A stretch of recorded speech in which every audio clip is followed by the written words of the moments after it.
जितने देशों के राष्ट्रीय अध्यक्ष हैं वो लगातार अपनी मीडिया से बात कर रहे हैं और सबसे बड़ी बात कि सभी ने सराहा ही है। बिल्कुल, और जिस तरीके से हमने देखा है कि शुरुआत से मतलब कि मेहमानों के स्वागत से लेकर उनकी रवानगी तक हर जगह उन्हें ये महसूस कराने की कोशिश की गई कि अतिथि देवो भव सही मायनों में होता क्या है। जब हमारे देश में अतिथि आते हैं तो कैसे हमारे लिए भगवान स्वरूप हो जाते हैं, और वो तस्वीरें हमने देखी जो विरासत के तौर पर भी सामने आई। बिल्कुल, और इसी के साथ में किस तरीके से अगर हम गांधी जी की बात करें वहां पर भी पहुंचे थे, उसको लेकर भी कुछ जानकारी। बिल्कुल, और इससे जुड़ी एक बड़ी रिपोर्ट भी देखते हैं। रघुपति राघव राजा राम पतित पावन सीताराम। रघुपति राघव राजा राम पतित पावन सीताराम। रघुपति राघव राजा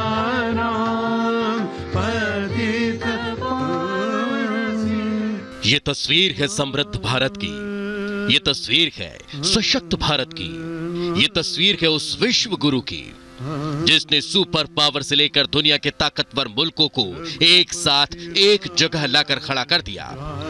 वो जगह है दिल्ली का राजघाट, जहां विदेशी मेहमानों ने न सिर्फ भारतीय परंपरा को जाना बल्कि भारतीय संस्कृति की धूम पर रमते झूमते उसका आनंद लेते भी नजर आए।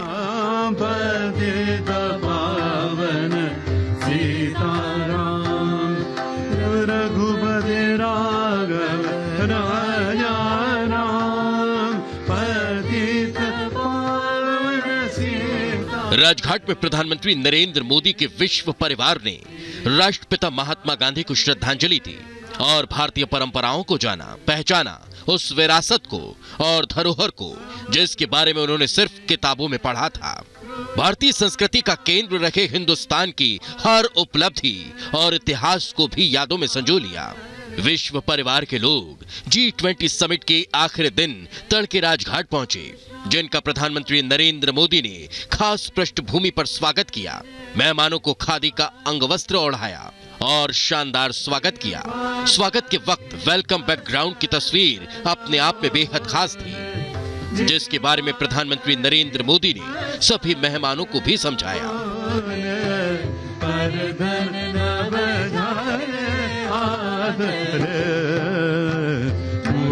जिसे बापू की कुटी के नाम से जाना जाता है, ये महाराष्ट्र के वर्धा में सेवाग्राम आश्रम में स्थित है। ये कुटी 1936 से 1948 तक बापू का निवास स्थान थी और यहीं पर बापू का निधन भी हुआ था। G20 शिखर सम्मेलन में हर जगह भारत की विविधता विदेशी मेहमानों को नजर आई।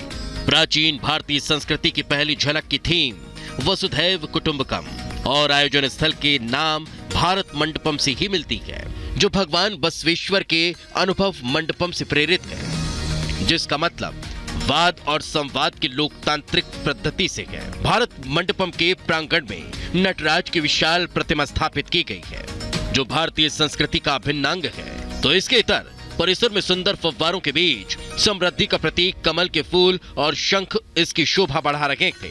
तो पूरे आयोजन स्थल में बजती शास्त्रीय संगीत की धुनें मेहमानों में नया उमंग भर रही थी। भारतीय पुरातन संस्कृति की अद्भुत तस्वीर दुनिया भर से आए राष्ट्राध्यक्षों के स्वागत में भी देखने को मिली। एक तरफ जहां प्रधानमंत्री नरेंद्र मोदी ने आने वाले मेहमानों का नमस्कार के साथ स्वागत किया, तो वहीं स्वागत स्थल के पीछे कोणार्क चक्र की भव्य तस्वीर थी, जो मेहमानों में किसी सुंदर दृश्य को देखने की अनुभूति के साथ साथ जिज्ञासा का भाव भी भर रही थी। कोणार्क चक्र भारतीय प्राचीन ज्ञान का प्रतीक है, जो कि काल चक्र निरंतर परिवर्तन का भी प्रतीक है। ये ओडिशा के पुरी के सूर्य मंदिर में स्थित है, जिसका निर्माण 13वीं शताब्दी में राजा नरसिम्हादेव प्रथम ने करवाया था। कोणार्क चक्र में 24 तीलियां मौजूद हैं, जिसे तिरंगे में भी अपनाया गया। वहीं दूसरी तस्वीर देखने को मिली डिनर के वक्त। विदेशी मेहमानों का जिस पृष्ठभूमि पर राष्ट्रपति द्रौपदी मुर्मू और प्रधानमंत्री नरेंद्र मोदी ने स्वागत किया, उसकी भी खूब चर्चा हुई। ये तस्वीर थी बिहार के नालंदा विश्वविद्यालय की। नालंदा विश्वविद्यालय दुनिया के सबसे प्राचीन विश्वविद्यालयों में शामिल है। विश्वविद्यालय की स्थापना गुप्त शासक कुमार गुप्त प्रथम ने की थी। यहाँ 8वीं शताब्दी से 12वीं शताब्दी के बीच कई देशों के छात्र पढ़ने आते थे। विश्वविद्यालय में करीब 10,000 छात्र पढ़ते थे। प्राचीन नालंदा विश्वविद्यालय स्थापत्य कला का एक अद्भुत नमूना है। विश्वविद्यालय में 300 कमरे, 7 बड़े बड़े कक्ष और अध्ययन के लिए 9 मंजिला एक विशाल पुस्तकालय था, जिसमें 3 लाख से भी अधिक किताबें थी। हालांकि अब ये एक खंडहर बनकर रह चुका है, जहां दुनिया भर से लोग घूमने आते हैं। तो कुछ इस तरह से विदेशी मेहमानों ने देश की परंपरा और सांस्कृतिक विरासत को समझा, जाना और संजोकर अपने साथ अपने देश लेकर जाएंगे। Bureau report, Republic Bharat. देशों की बड़ी खबर का फ्रांस के राष्ट्रपति इमैनुअल मैक्रोन ने G20 की टैगलाइन वसुधैव कुटुंबकम को पीएम मोदी की तस्वीर के साथ ट्वीट किया है। इस वक्त की बड़ी खबर आपको बता दें, ये तस्वीरें देखिए।